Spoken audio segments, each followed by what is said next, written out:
llama la base de todo, en la cual no hay ninguna dualidad sujeto-objeto, como pasa en esa matriz perinatal, cuando es positiva. Cuando es negativa ya es otra cosa. Y hay otros que son los reinos sin forma, que es cuando surge un sujeto mental que se siente ya, que percibe esta totalidad, este estado aparentemente holista, y se identifica con él y se siente grande y se siente maravilloso, y eso ya es el samsara. De hecho es la cúspide del samsara. El samsara viene siendo la rueda de los estados condicionados. Subimos cuando aceptamos, bajamos cuando rechazamos, plumas de ganso, ¿verdad? Y los estados de los dioses son cuando aceptamos por largos periodos, los infiernos son cuando rechazamos con mucha intensidad, y todo esto depende de los karmas que tengamos y las condiciones secundarias que se manifiesten en nuestra vida. Por lo tanto, no podemos simplemente creer que todo estado holotrópico en el cual uno no se sienta mal es lo mismo. Ahí faltan unas distinciones esenciales que son las que van a determinar si estamos en un sendero de liberación o simplemente apegados a estados que se van a disolver y que no vamos a ganar nada con ellos. Lo que yo considero verdaderamente liberador es neutralizar estas propensiones, y muchas veces a través de lo metaexistencial, como lo que dijimos de la práctica de Chöd y lo que dijimos de la práctica de Togel, que se manifiestan los estados de conflicto y se liberan, y de esta manera se neutraliza completamente la propensión al conflicto, y no meramente entrar en un estado transpersonal que es agradable y no liberar nada, y apegarnos a ese estado y crear un apego con ese estado. Eso para mí no es liberador. Luego tenemos en la matriz perinatal 1, tenemos también la que es negativa, que serían estados de pánico. Pan es el todo, pánico es terror irracional ante la totalidad. Y también estados de paranoia. Después tenemos la matriz perinatal 2, que es cuando ya se ha comenzado el proceso de parto, pero la salida está cerrada, y por lo tanto uno tiene sensaciones sin salida, de claustrofobia, etc. La tercera viene siendo el proceso de parto ya, cuestiones sadomasoquistas, cuestiones de sufrimiento, de guerra, de grandes tensiones. Y por último, la matriz perinatal 4, que es la relajación del parto, siempre y cuando no vaya sucedida por golpes en la nalgada o el corte del cordón umbilical, o nacer en una situación de guerra, o ser separado de la madre inmediatamente, y todas estas cosas. Después otro punto en el que yo no estoy de acuerdo, bueno, digamos que lo que yo considero terapéutico es como atravesar todas las matrices perinatales, pero cuando se da la transición a la matriz perinatal 4, que no sea simplemente una liberación de tensiones, como una pequeña catarsis de la cual no se ganó nada porque las tensiones se van a acumular de nuevo, sino que esto sea un ver a través, como lo que pasa en la práctica de Chöd, como acabamos de explicar, y lo que pasa en la práctica de Togel.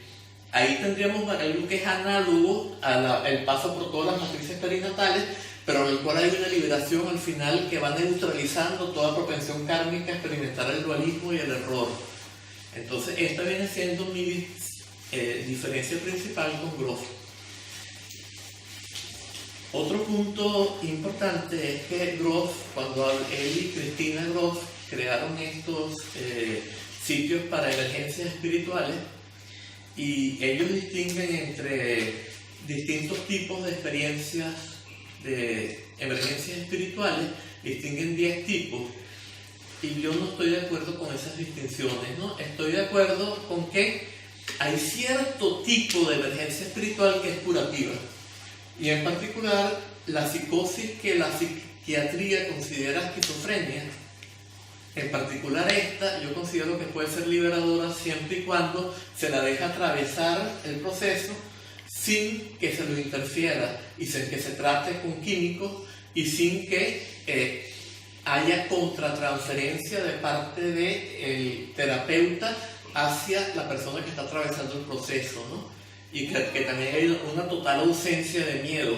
Cuando esto pasa, este proceso raramente, si es la primera vez que ocurre el proceso, raramente dura más de 40 días y la persona queda muy bien. O sea, no es un Buda ni mucho menos, queda en el samsara, pero queda mucho más armónico y más integrado que lo que estaba antes de pasar por ese proceso. Es un proceso curativo. Entonces ahí está mi identidad con Grof en este plano, pero mi distinción es que no todas las 10 tipos de emergencias espirituales que él considera son para mí curativas, ni mucho menos. También eso lo discuto acá, todas las 10 cuáles son y cuáles podrían ser curativas, cuáles no son en verdad distintas unas de otras, etc. Nos vamos ahora a Wilber. Con respecto a Wilber, pues el problema con Wilber es que él plantea que hay, por ejemplo, lo que él llama estructuras básicas que se van construyendo una encima de la otra. Habíamos dicho que toda estructura es sánscrita, yuche, sankata. Toda estructura es creada, producida, intencional, condicionada, compuesta, y por lo tanto es algo que oculta nuestra verdadera condición, lo que somos originalmente, que es indiviso, pero que es incondicionado, no producido, no hecho, no intencional, no compuesto, no condicionado. Es asánkrita, es yumache, es asankata. Y esa es solamente descubriendo nuestra verdadera condición original, puede haber una liberación que sea definitiva. ¿Por qué es definitiva? Porque no es algo creado que se deshace. Más bien se neutraliza completamente todo lo que nos hace desconocer eso y creer que somos algo distinto de eso. Y una vez que se ha deshecho eso, ya no queda nada que sea condicionado, producido, hecho, y por lo tanto no queda nada que sea transitorio, y la liberación por lo tanto es irreversible. Esta viene siendo la característica esencial del sendero descendente como yo lo entiendo. Después Wilber plantea que hay también unas estructuras transicionales que son la forma como se percibe el mundo a través de una estructura base o básica. Luego ahí existe también el sí mismo, que es como una conciencia separada que se identifica, que percibe el mundo a través de una estructura y se identifica con la forma como percibe, y de esta manera surgen los fulcros, que son distintos estadios por los cuales se va ascendiendo hasta llegar a la iluminación. Y la iluminación viene siendo el estado supremo de ese proceso, que es un proceso de condicionamiento, es un proceso de inautenticidad, es un proceso de construcción que es totalmente contrario a lo que plantea el budismo. Entonces él dice que el último de estos estadios es aquel en el cual se descubre algo que es al mismo tiempo la verdadera condición de todos los estadios. Entonces, en ese sentido, a lo mejor sería por eso que no sería condicionado.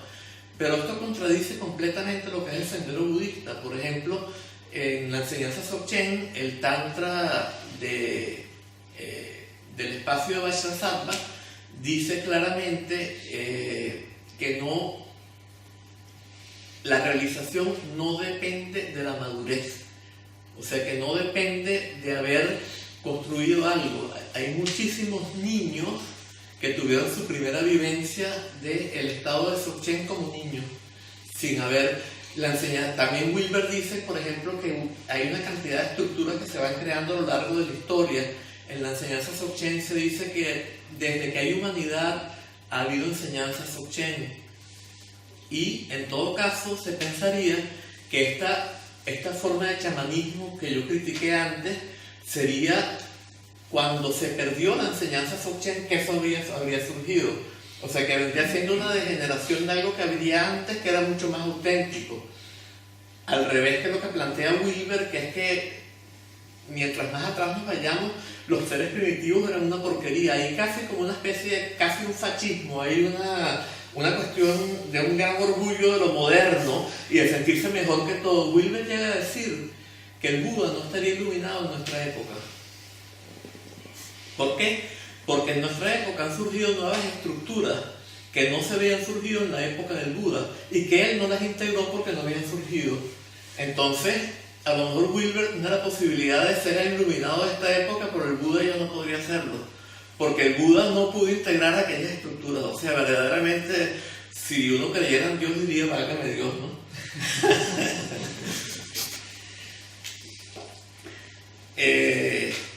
Bien, entonces, claro, esto podríamos decir que es algo muy hipotético y relativo, pero bueno, aquí está analizándose en este tercer volumen de este libro, se está analizando todo lo de Wilber en detalle, con todas las citas, y se está mostrando por qué lo que él dice que es el Dharmakaya no es el Dharmakaya, por qué lo que él dice que es el Sambhogakaya no es el Sambhogakaya, por qué lo que él dice que es el Nirmanakaya no es el Nirmanakaya, por qué lo que él dice que es el Swadhyikaya no es el Swadhyikaya, como él confunde distintas nociones de vacuidad que coexisten en el budismo.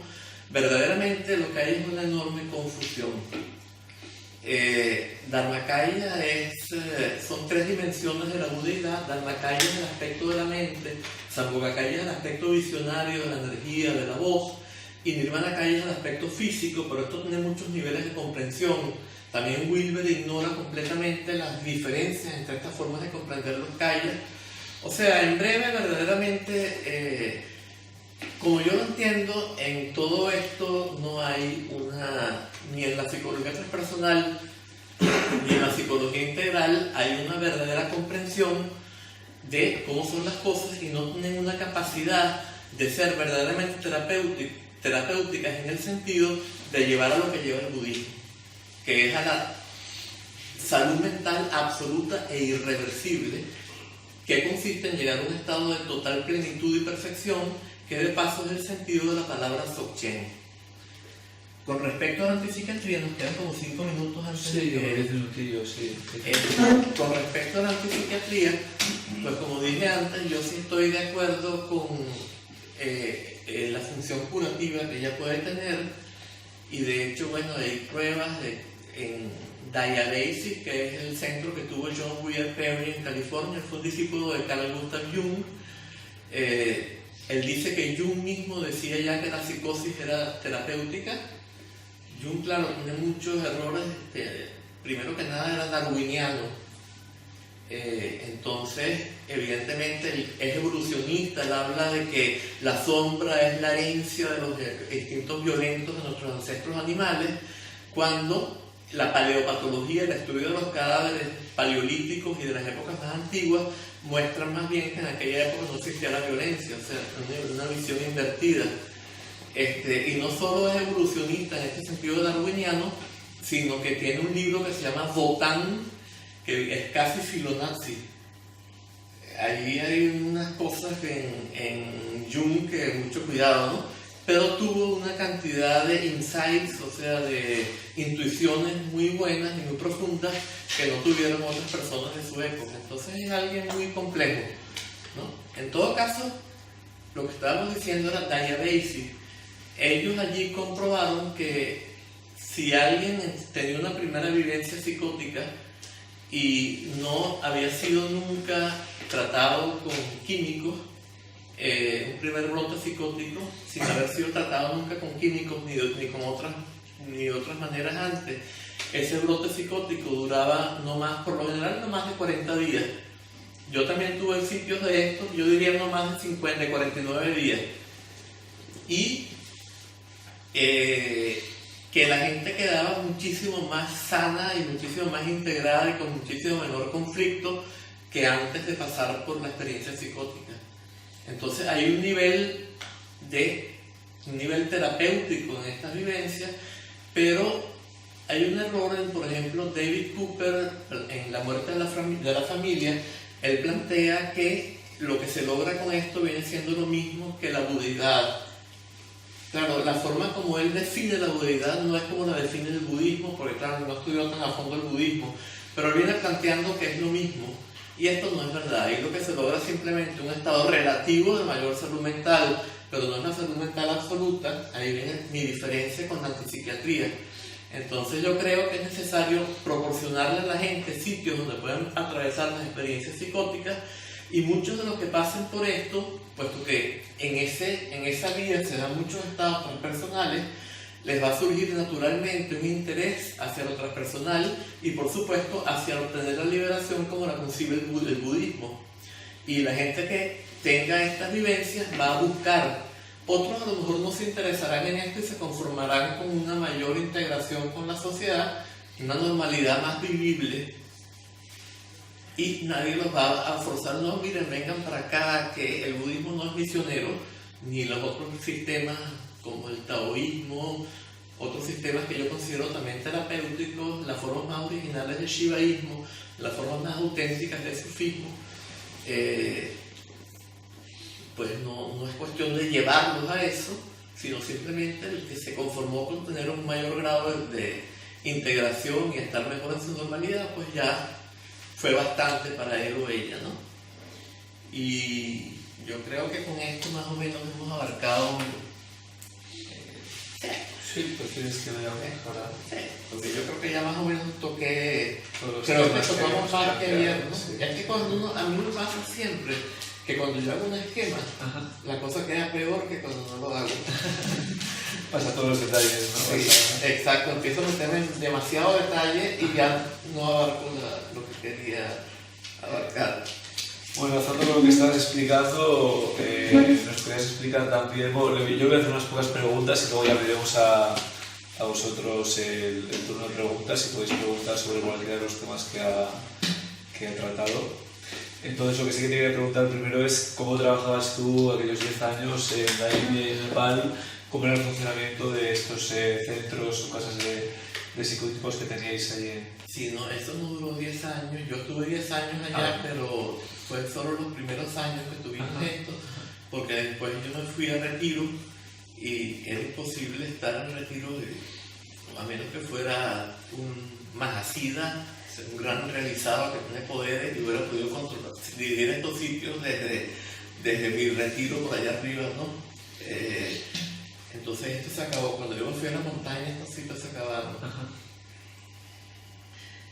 Lo que hacíamos allí era no hacer nada. O sea, ¿qué era lo que hacíamos allí? Primero que nada, no controlar a la gente que entraba allí. A la gente que entraba allí simplemente se le proporcionaba un entorno protegido donde nadie interfiriera con su proceso. Esto era lo primero, no controlarlos, no aplicarles una terapia. Y el segundo elemento que yo diría es no incurrir en la contratransferencia. Recordemos que Freud dijo que llamó transferencia a la proyección que hace el paciente, el analizado, sobre el analista, ¿verdad? En un momento dado, más adelante, él se dio cuenta de que también el analista hacía una proyección sobre el analizado, y eso lo llamó contratransferencia. Desgraciadamente, él no profundizó en eso. Yo considero que toda diagnosis y toda categoría psiquiátrica es una forma de contratransferencia. Y en el momento en que se hace, eso ya afecta la experiencia del individuo y lo transforma en un enfermo. O sea que ya daña el proceso de liberación que surgió de manera natural, viene siendo afectado y bloqueado por el mero hecho de la categoría psiquiátrica. De hecho, Ronald Lang llamó a la entrevista psiquiátrica, la llamó un ceremonial de degradación. Y eso es correcto porque lo hace que el individuo pierda su dignidad como individuo al ser enajenado automáticamente, porque al ser diagnosticado como un psicótico se lo enajena y se lo hace incluso perder su capacidad jurídica. O sea que aunque no se vaya a enajenarlo legalmente, muchas de la familia lo hace también, pero aunque no lo hiciera, en la práctica viene quedando enajenado. Entonces, el segundo elemento sería el no incurrir en la contratransferencia. Pero ¿cómo hacemos para no incurrir en la contratransferencia? Si yo no he trabajado la dinámica de la sombra, lo que la Gestalt llama la dinámica de la sombra, o sea, para Jung, como ustedes deben saber muy bien, la sombra era un arquetipo, ¿verdad? Y ese arquetipo, como dijimos antes, era para él, o sea, no mencionamos la sombra, pero era para él el remanente de los instintos violentos de nuestros ancestros animales.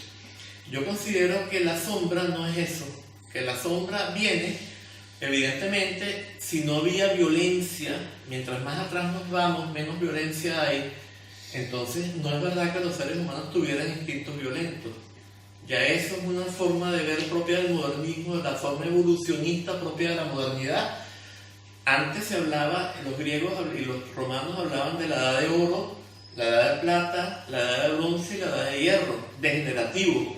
En el budismo se habla de, y en muchas tradiciones de la India, se habla de una Kritya Yuga o Satya Yuga, era de perfección o era de la verdad al comienzo, después era de 3, era de 2 y era de la oscuridad, Kali Yuga, que es la época en que estamos actualmente. O sea que ha habido una degeneración que es catalizada por el incremento en un error que nos hace percibir equivocadamente el mundo. Donde no hay separaciones, percibimos separaciones. Cuando no estamos separados del universo, porque todo es un continuo de energía en el cual no hay ni espacio vacío, ni espacio con una sustancia distinta del continuo de energía, nosotros nos sentimos separados intrínsecamente de lo que nos rodea. Eso es un error. Sentimos que esto está en sí mismo separado de lo que nos rodea. Esto es un error. Esto es un continuo de energía donde nada separa esto. ¿Qué nos separa? La mente figura a fondo y la conceptuación de esto como un vaso que interactúan y nos hacen percibir esto como un ente en sí mismo separado del todo, cuando en verdad no lo es. Eso es error.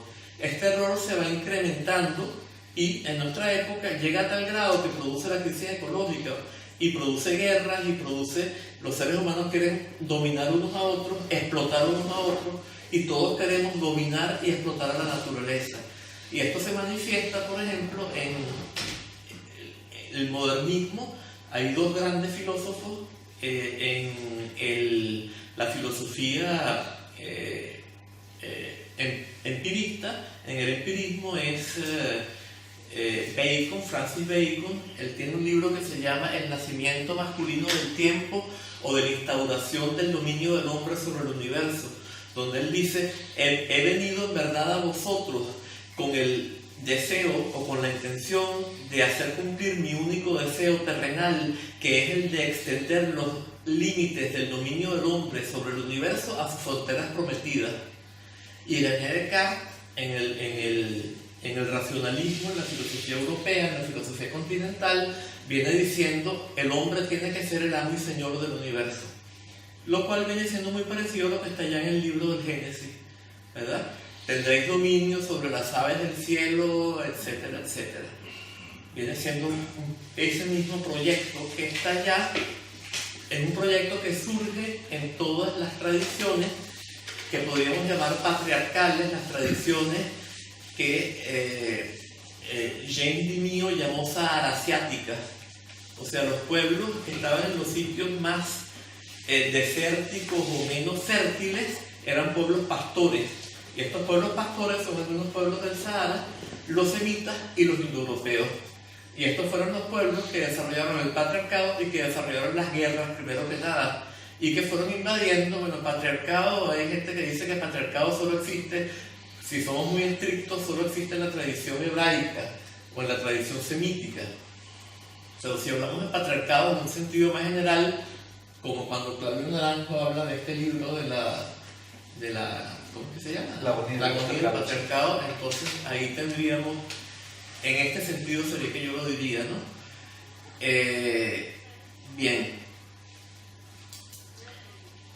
Entonces, había habido un desarrollo de este error hasta un punto en el cual nos contraponemos a la naturaleza, nos contraponemos a los demás seres humanos y llegamos al borde en que estamos al punto de autodestruirnos, destruyendo el medio ambiente del que somos parte de nosotros mismos y del que depende nuestra propia existencia.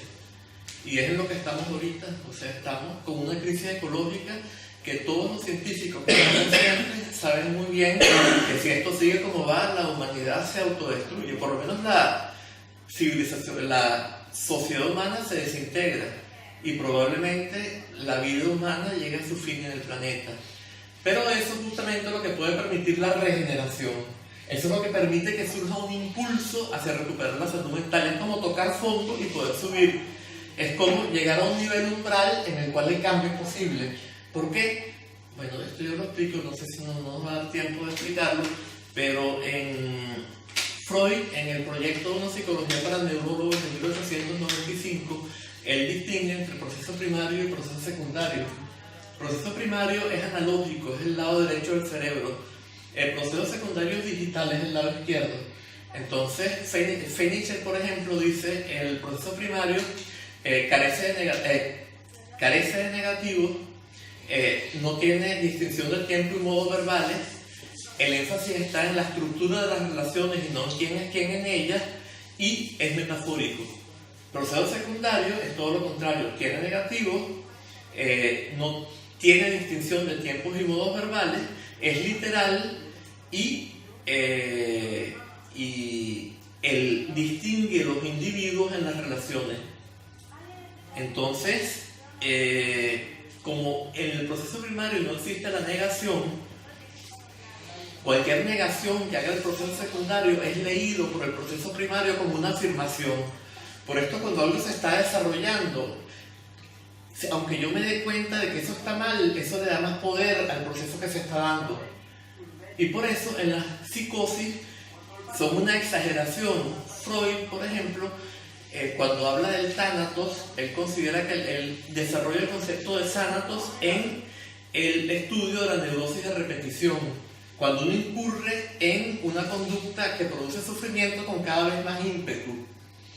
Y Gregory Bateson viene diciendo que la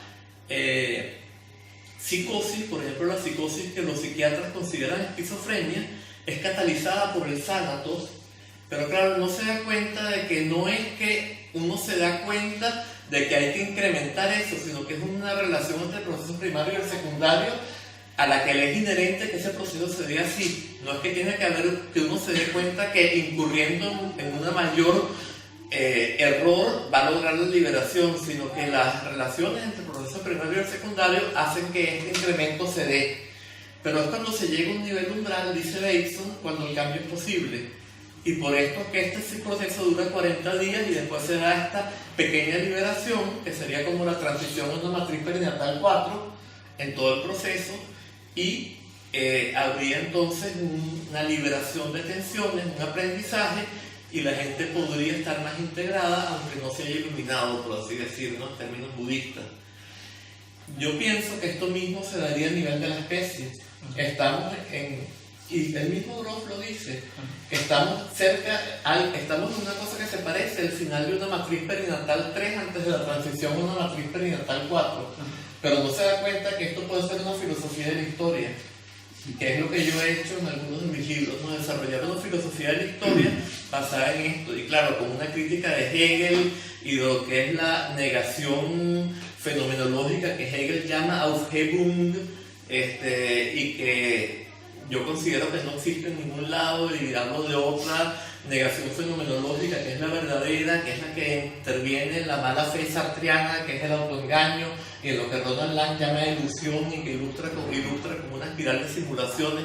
Ya eso es muy filosófico y no me quiero meter en esa cosa tan complicada, pero... ¿Puedes dar un detalle más de la parte esta de cómo trabajaste? Sí. Comentabas un poco más de cómo era la relación con ellos. Entonces, a lo que venía todo esto era que solo cuando hemos trabajado suficientemente la sombra, a través de la liberación, ¿verdad?, de la sombra y de todo lo que es conceptual, podemos trabajar verdaderamente con gente que está atravesando estos procesos sin proyectar la sombra.